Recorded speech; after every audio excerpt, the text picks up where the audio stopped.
Let's go, let's go, let's go. Alright, Brody. I'm gonna name this video MUA3Y part two. I'll just call it part two. And this is just gonna showcase, I'm gonna explain the differences between this and Marvel Ultimate Alliance 3 and why Marvel Ultimate Alliance 3 is a terrible game. Mostly why it's regression from every aspect. First and foremost, being a models, man. You can mod Marvel Ultimate Alliance 1 and you can put far superior models in this game. Dude, these models just blatantly have the movie Iron Man. likeness. See his face? That's just blatantly Robert Downey Jr., dude. The modeling is second to none. You're not gonna convince me that any other Ultimate Alliance game can top Ultimate Alliance 1 just because these models, man. You can literally just put real live actors into Ultimate Alliance 1. So this wins by default. Ultimate Alliance 2 curve stomps Ultimate Alliance 3 graphic wise. I could load up Ultimate Alliance 3, but or rather Ultimate Alliance 2, but why would I do that? I have Ultimate Alliance 1. And as you can see, this is just cream of the crop, dude. Captain Thing I want to America. showcase in the previous video, I said MUA3 is regression because of the gameplay. I'm gonna just pick a few characters here. Iron Man, he flies. Iron That's fine. Man. He's a flying character. Who else has like a weird? Trying to think who's like weird. Well, who's the starting roster? It's Thor. Thor's a flying character. Iron Man flies too. There's Wolverine. Wolverine has a double jump. Captain America also has a double jump. There's Spider Man. Spider Man web slings, so I could put him in here. Spider-Man. And who else? Spider Man. Well, I already said it. Wolverine. Wolverine was character 4. I don't think Iron Man was a starting character though. I think it was Thor. Pretty sure it was Thor. But Thor's a flying character too. I'll just be nice. I'll be nice here and keep it vanilla. Thor. So if my memory serves correctly, which I'm sure it does, starting roster. Wolverine. This is the starting roster. So the starting roster for Ultimate Alliance 1 is the Avengers, and these are the most popular Marvel characters in existence. The key here is it doesn't force you to have 4 characters start in the game. That right there automatically makes MUA 1 far superior to MUA 3 because MUA 3 locks you into the Guardians of the Galaxy. It literally forces you to play with those 4 characters. If I want to, I could just pick this one character and just play the story with one character, which is essentially hard mode for the game, but I can do that. Another thing I want to showcase, let me go back to that flying character who Thor. Thor is a flying character. Thor. Just for traversal. I'm gonna pick back up Spider-Man. Spider-Man. Trying to think there. I know there was another type of traversal in this game, but I can't remember. I literally can't remember. For Odin and for It'll come back to me later. So just selecting these characters here. Okay, besides the modeling being far superior, besides me having full camera control, i.e. I can zoom in really close to the characters while I play. The button set superior in this. So this button set has what I call, you have this, which is a power attack. I hold the button and let it go. It has the light attack, which is the same triple combo that's in MUA 3. And then it has this, which is what I call medium attacks. What medium attacks are is just the integration of the power attacks into the light attacks for every combination, which gives you this, which is something they stripped out of certain characters. A good example being Groot.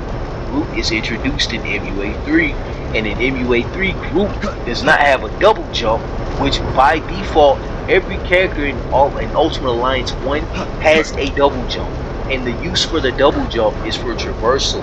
The fact that MUA 3 does not have a double jump function minimum for every character in the roster means that MUA 3 has less complex traversal and or platforming in its game. I'm going to show you an example. So, and I love this first stage. This is the best tutorial stage in existence. But so you get an option of just walking up the stairs, starting the game, right? But the more skilled players or people who are more familiar with the game, they would just do this. They just double jump. That's the function of a double jump. You do the normal jump, see it? You just can't get up. You can't get up. The normal jump is not useful for getting up here. That's because the function that the jump serves is for air attacking. As you can see here, that's modded intended. But it's for air attacking, man. It's just used to do attacks in the air. More skilled players, we just double jump. We literally just double jump and skip these stairs and keep it moving. And this type of platforming is literally the game. That's why it's important to have a double jump minimum for every character in the roster. That immediately made me hate MUA 3. Another thing I did in controls. Oh, so I call this the medium attack, but this integrated power attack into all of the combos, that's something they blatantly just stripped from some of the characters. Most importantly being Groot or Rocket. I focus on Groot and Rocket. It's like a weird combination in MUA 3 for that character. But I focus on that character primarily because I like Groot. I'm a Groot fan. So like for them to do that to that character is egregious, dude. What else did I want to showcase? Oh, flying character, as you can see. And MUA 3 has flying characters, there's nothing new about that. But flying is good for traversal. Spider-Man, just to show that this isn't like a new function they added in MUA 3, Spider-Man still has the ability to web sling, as you can see there. With his web sling, he kicks people in the face too. Meaning if I bump into an enemy while web slinging, I'll hit them. It's like an attack too. That's just me showing that MUA 3 doesn't have anything new in the gameplay. What else? Let's go. So I just want to show those traversal functions.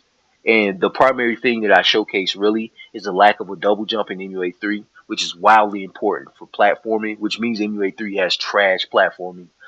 And the button set. The button set's far more complex for all of the characters. And it's a minimum requirement for every character. That means there's no characters who are dumbed down and stripped of their abilities. Another thing I want to show here. And this is the mining capabilities. MUA 1 has superior mining capabilities to the rest. It you can separate Rocket, which I'm about to showcase, and Groot. I can separate Rocket and Groot, dude. Look at that. I can select them separately.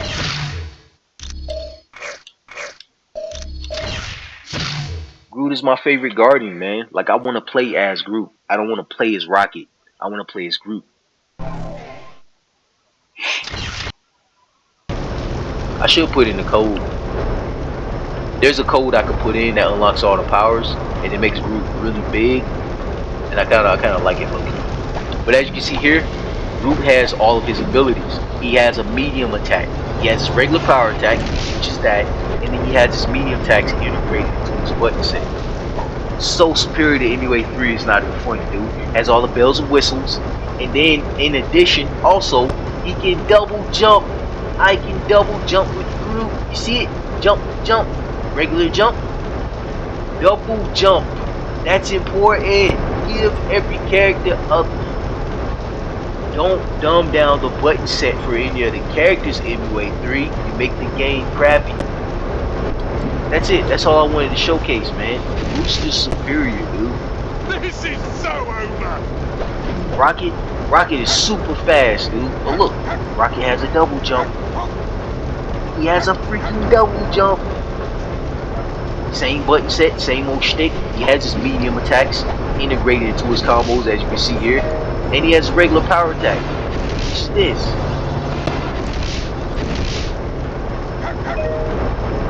That's it. I just don't like the button set. MUA 3 has a trash button set. There's another thing I need to point out too that I covered in part 1. The stage layout. Everything in this stage serves a purpose, man. These, you break these for energy. They're not placed in the perimeter for the entire stage because this is just a section of the stage. Y'all, this is just a section of the stage. As you can see here, things are laid out, and this is not, by the way, this is not the perimeter of the stage. I'm looking at the perimeter. See all that? All of that nonsense out here. This runway, all of that is the perimeter of the stage. It gives you breakable items in sensible places, which is up here on the platform next to my character. Meaning the stage does not feel barren or too big. That's the thing with MUA 3. It has the worst setting for the stages I've ever seen. The layout for MUA 3 stages are egregious and lazy. This is tutorial stuff, by the way, too. This is the very first stage. As soon as you enter this elevator here, you fight enemies. Those enemies are gonna reduce your HP, and they're gonna force you to use some of your energy up. As soon as you get done with that, you come over to the next area, and then it's just littered with breakable items. The purpose of that is to teach you that these breakable items give you HP and energy points. In MDWay 3, those items are just littered on the outside of the perimeter of the stage from the very start. It's crazy, dude. And then there's no enemies to fight. You're just walking through this big old, essentially what looks like an aisle or a lane. You're just walking through this straight line for the first stage, and it teaches you nothing. It's insane, dude. MUA 3 is the most trash game I've played so far. Another thing, when I say the stages serve a function, I could literally break windows and take shortcuts to get through the stage. Meaning I didn't have to take this elevator, I didn't have to walk around on that platform, I don't have to take these stairs over here. I literally could break this window and just jump out the window, dude. It's insane. It's insane. The layout for the stage is so complex and beautiful, dude. Giant items. There's giant items. That's what I meant when I said in UA 3 they kept recycling the assets. Look at the variants of the breakable items. I'm going to go over here and find more just for the sake of doing it.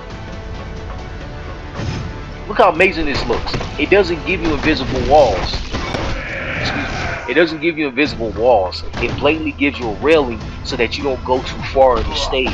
It's sensible layout wise. I'm looking for large items. Hold up, the shortcut thing that I mentioned, I literally could just jump. I literally could just jump up. Right, stop rolling.